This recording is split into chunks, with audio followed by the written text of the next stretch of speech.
안녕하세요. 2월 13일 월요일입니다. 오늘은 마태복음 10장 34절부터 42절까지입니다. 제가 읽겠습니다.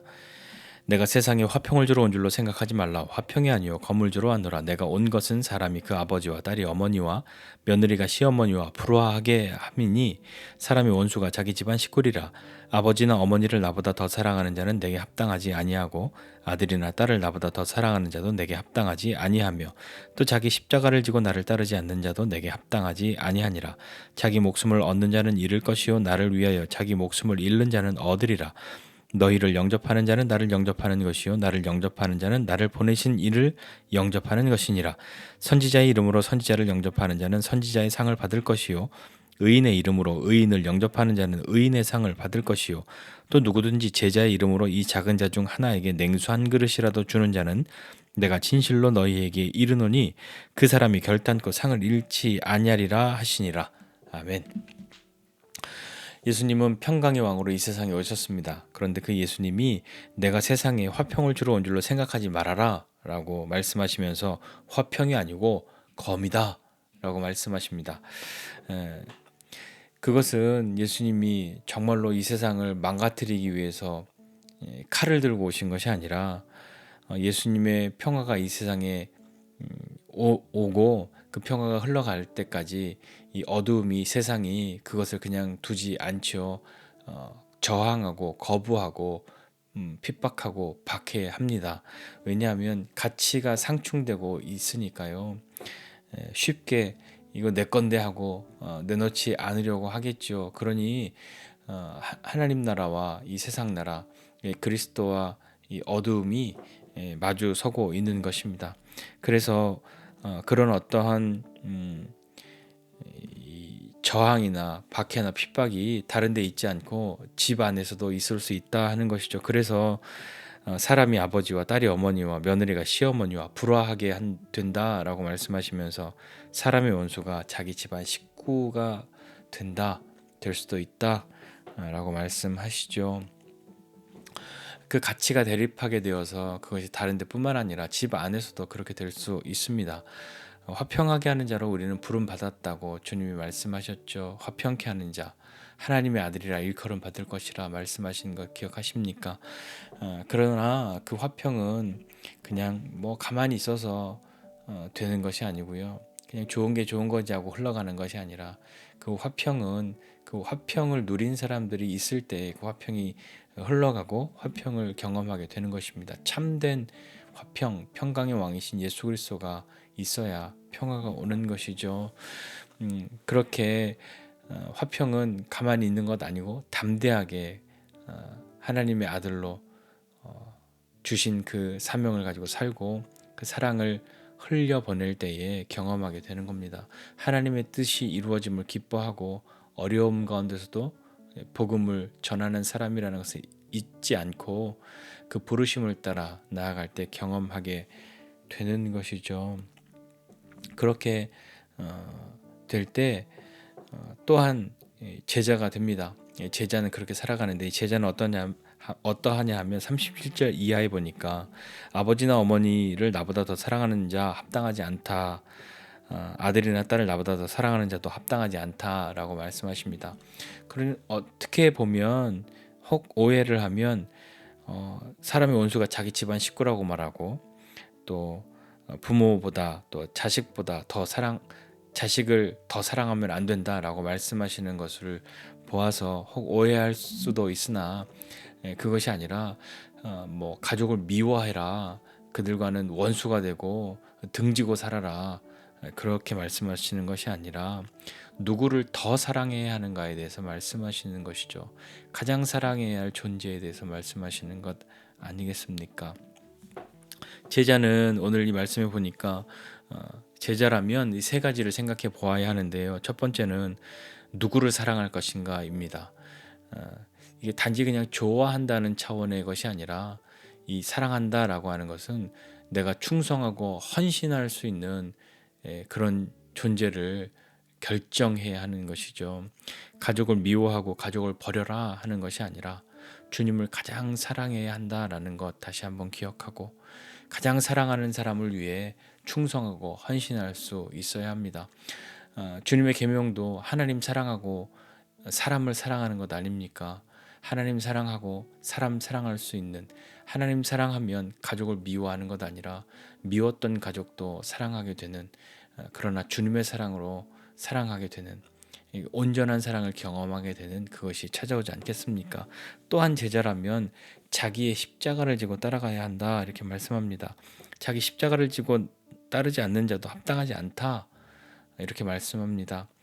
사랑하지 않는 자, 주님을 가장 사랑하지 않는 자도 합당하지 않고 자기 십자가를 지지 않는 사람도 합당하지 않다. 십자가는 지금 우리가 볼 때는 믿음을 어떻게 상징하는, 믿음을 다시 한번 결심해 보는 그런 의미로 볼 수 있지만 2000년 전에 이 제자들이 살고 있었을 때의 이 십자가는 가장 치욕스러운 형벌입니다.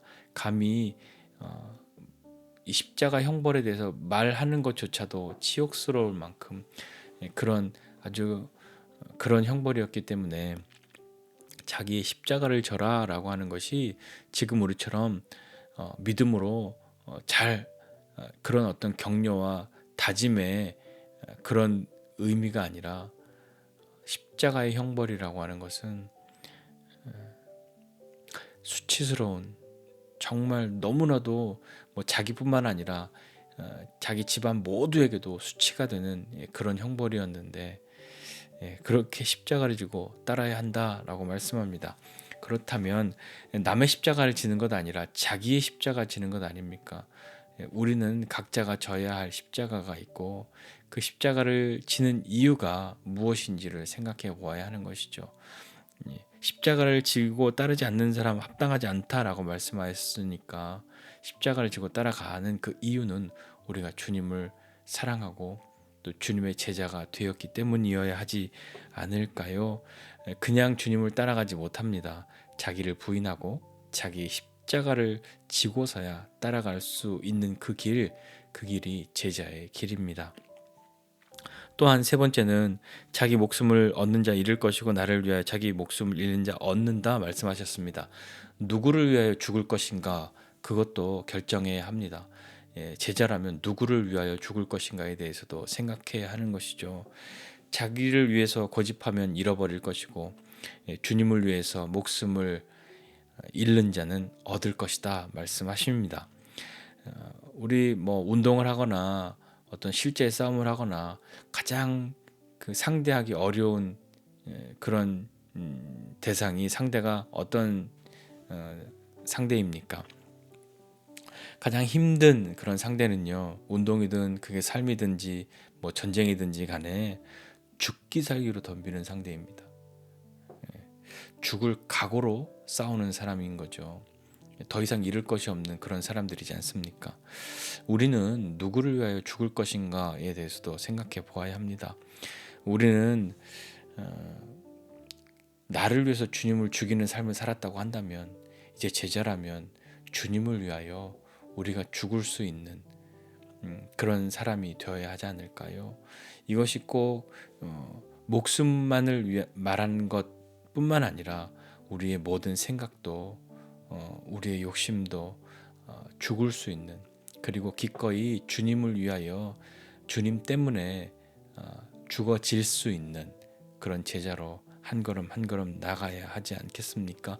주님을 사랑하는 것, 또 충성하는 것, 또 헌신하는 것, 또 기꺼이 수치를 감당하는 것, 기꺼이 고난에 참여하는 것, 그것이 또한 주님을 위하여 죽는 것, 그 모든 것의 동기가 주님의 제자가 되고 주님을 닮아가고 주님을 사랑하기 때문이어야 함을 다시 한번 기억하고 우리가 그런 사람들 다 되면 좋겠습니다.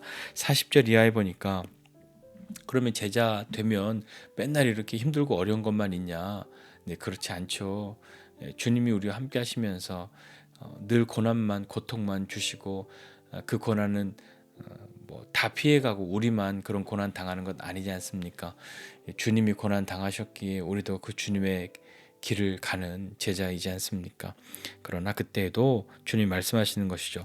너희를 영접하는 사람 나를 영접하는 것이고 나를 영접하면 나를 보내신 이를 영접하는 것이야 라고 말씀하면서 선지자 이름으로 선지자를 영접하는 자는 선지자의 상을 받고 의인의 이름으로 의인을 영접하는 자는 의인의 상을 받는다. 그렇게 말씀하십니다. 그러면서 주님 말씀하시기를 42절에 누구든지 제자의 이름으로 이 작은 자 중 하나에게 냉수 한 그릇이라도 주는 자는 내가 진실로 너에게 이르는데 그 사람이 결단코 상을 잃어버리지 않을 것이다 라고 말씀하는 거죠.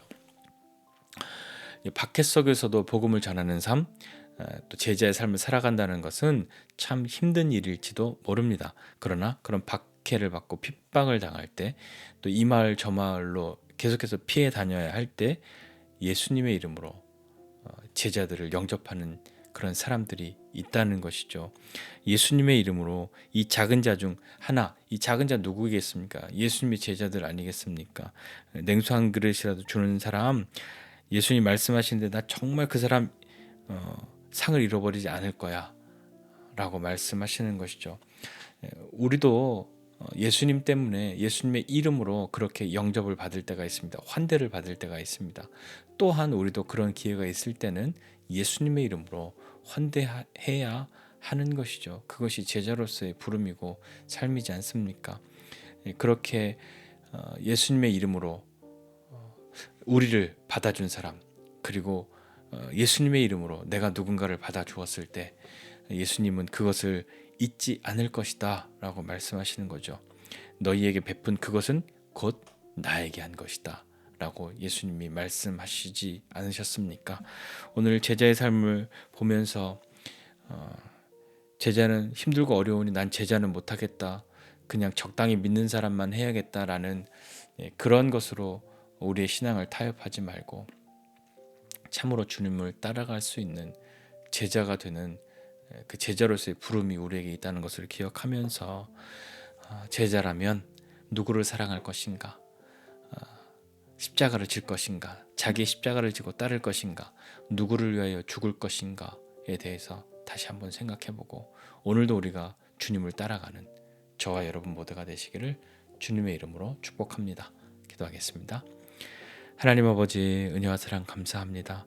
하나님, 이번 한 주간 시작하는 이 월요일에 하나님 우리에게 은혜를 베풀어 주셔서 참으로 주님을 믿는 그런 삶, 그냥 적당히 주님을 믿는 것으로 우리의 믿음을 타협하는 것이 아니라 우리를 제자로 부르셨음을 다시 한번 기억하고 믿음으로 주님 앞에 나아갈 수 있도록 우리를 격려해 주시고 은혜를 베풀어 주시옵소서.